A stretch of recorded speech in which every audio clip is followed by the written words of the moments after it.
होली की आत्मा।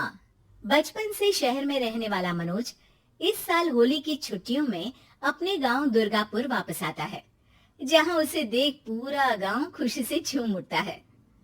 जब गया था तब इतना सा था और अब देखो कितना बड़ा हो गया है। हाँ सरपंच जी, जब मैं गया था तब आप भी बहुत जवान थे और अब देखो कितने बूढ़े हो गए हैं आप। चला चलो बढ़िया है। बच्चा घर वापस आ गया। इसी खुशी में आज रात पार्टी होगी। क्या बात है, गांव में भी पार्टियां होने लगी। वैसे अगर पार्टी की बात है तो आज क्यों सीधा होली पार्टी करते हैं। होली पार्टी की बात सुन चहल पहल में अचानक सन्नाटा छा जाता है, जिसे देख मनोज को कुछ अजीब लगता है, लेकिन तभी सरपंच बात पलट देता है। अब बहुत देर हो गई, चलो सब अपने घर चलो, पार्टी के बारे में कल सोचेंगे। मनोज भी मम्मी पापा के साथ घर आ जाता है, पर होली पार्टी और उस पर पूरे गांव की खामोशी वाली बात अभी तक उसके जहन से निकलती नहीं। पापा, होली पार्टी की बात पर सब चुप क्यों हो गए थे? अरे होगी उनकी कोई अपनी बात। मुझे गांव की पंचायत ही थोड़ी पता है। थक गया हूँ, चलो सो जाते हैं, कल बात करते हैं। पापा की बात मानते हुए मनोज भी सोने चला जाता है। आज तो छुपा लिया, लेकिन हफ्ते बाद जब होली का दिन आएगा तब इसे कैसे रोकोगे? अगली सुबह सूरज के साथ ही मनोज भी गांव घूमने निकल जाता है, जिस पर रास्ते में उसे अपनी ही उम्र के कुछ लड़के भी मिलते हैं, जिनसे दोस्ती कर अब वो उनके साथ घूमने लगता है। इसी तरह कुछ दिन बीत जाते हैं और होली नजदीक आने लगती है। दोस्तों, होली में 4 दिन ही बचे हैं, पर गांव में उसकी कोई तैयारियां क्यों नहीं दिख रही? क्योंकि यहाँ होली नहीं मनाई जाती। अरे पर ऐसा क्यों? वो राजा भूषण। अरे तुम 4 दिन के लिए आए हो, क्या इतना सोच रहे हो? चलो कुछ खाने चलते हैं। इसी के साथ एक बार फिर होली की बात को टलते हुए देख मनोज को शक होने लगता है। वो घर पहुंचते ही इंटरनेट पर अपने गांव और राजा भूषण के बारे में जानकारी निकालने लगता है। क्या? मुझे आज तक ये नहीं पता था। ऐसा कैसे? किसी ने मुझे कुछ बताया क्यों नहीं? सारी जानकारी लेने के बाद मनोज गांव वालों या अपने मम्मी पापा से कुछ पूछे बिना खुद ही उसकी सच्चाई के बारे में छानबीन करने लगता है, जिसके चलते वो राजा भूषण की हवेली में पहुंचता है। वाह, क्या हवेली है यार। पर क्या यहाँ सच में कोई भूत है? हेलो भूत जी, कोई है क्या? हम इस साल गांव में होली सेलिब्रेट कर रहे हैं, क्या आप उस पर थोड़ा इंटरव्यू देंगे? मनोज के ऐसा बोलते ही गांव में तूफान उठ जाता है और हवेली में रखी सारी चीजें हिलने लगती है। एक अदृश्य शक्ति मनोज को धक्का देकर हवेली से बाहर निकाल दरवाजा बंद कर लेती है। ये सब देख मनोज हैरान रह जाता है। क्या अभी मुझे हवा ने धक्का देकर बाहर निकाल दिया?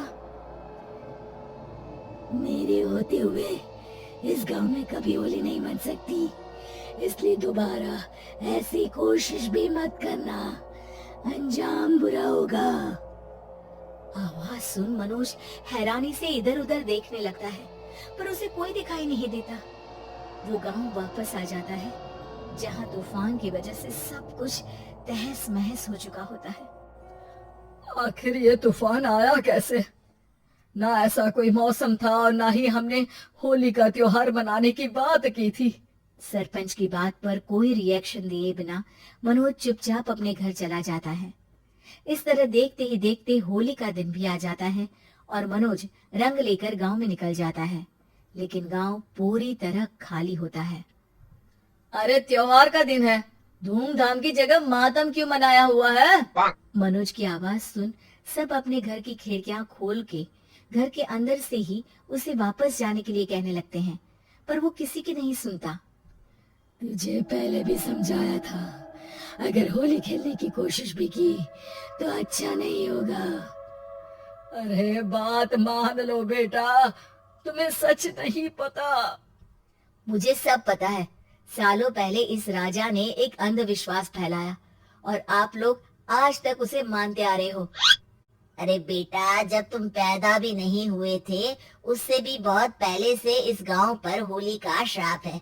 अगर गांव में होली का त्योहार मनाया जाता है तो प्रलय आना पक्की बात होती है। राजा भूषण इस सब में नहीं मानते थे और त्योहार मनाने लगे, जिसके चलते होली वाले ही दिन पहले उनके बेटे की और फिर उन्हीं की मृत्यु हो गई।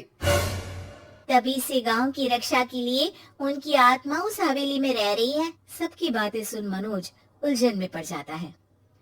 सोचना भी मत मनोज, अगर तुमने इस परंपरा को तोड़ने की कोशिश भी की तो उसका परिणाम इस गांव और गांव के लोगों के लिए अच्छा नहीं होगा।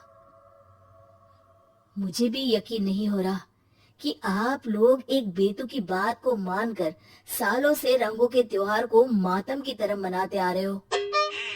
मनोज किसी की कोई बात ना मानते हुए पूरे गांव में रंग बिखेर देता है, जिसके तुरंत बाद वहां तूफान के साथ बिजलियां गरजने लगती है।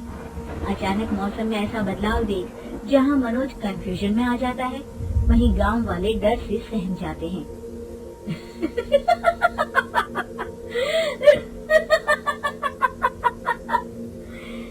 इस लड़के ने हमारे जैसे सिर्फ अपने स्वार्थ के लिए नहीं बल्कि पूरे गांव की खुशियों के लिए यहाँ होली मनाई है, जिस वजह से अब इस गांव पर होली का श्राप टूटता है। ऐसा बोलकर राजा का भूत वहाँ से गायब हो जाता है, जिसके बाद गांव के लोग धूमधाम से होली मनाते हैं। खुशियों के रंग गांव में बिखरे ही होते हैं कि अगली सुबह अचानक मनोज कहीं गायब हो जाता है और एक बार फिर गांव में होली का नया राज शुरू हो जाता है।